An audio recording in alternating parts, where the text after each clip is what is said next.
रानी हरी दुलही कामारू करैया बतेलाओ जोगे मांझ के दहिया बतलाओ जोगे मान मारू करैया बतलाओ जोगे मान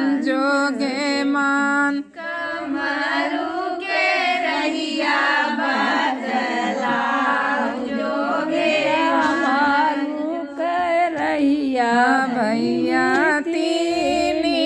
पायड़िया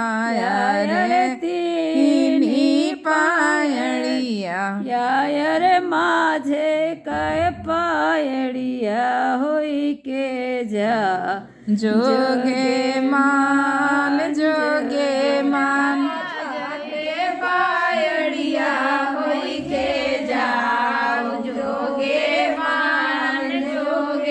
माझे कै पायड़िया होई के जाओ जोगे मान माझे के पायड़िया होई के जाओ जोगे मान अरे पैया तोरे लगाऊं भैया पवन सिंह भैया पवन सिंह काजी कै मरैया बतलाओ जोगे मान माझे के कमरू का रहिया बतलाओ जोगे मान अरे पैया तोरे लगाऊं भैया खुले सिंह भैया आशीष सिंह कमरू करैया बतलाओ जोगे मान कमरू के रहिया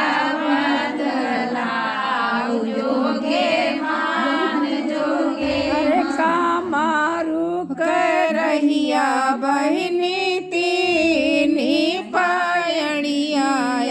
रे तीनी पायड़िया रे माझे के पायड़िया होई के जाओ जोगे मान माझे के पायड़िया होई के जाओ जोगे मान अरे अब कहाँ रहलू कवन सिंह धैरिया कवन सिंह धैरिया अरे सब जोग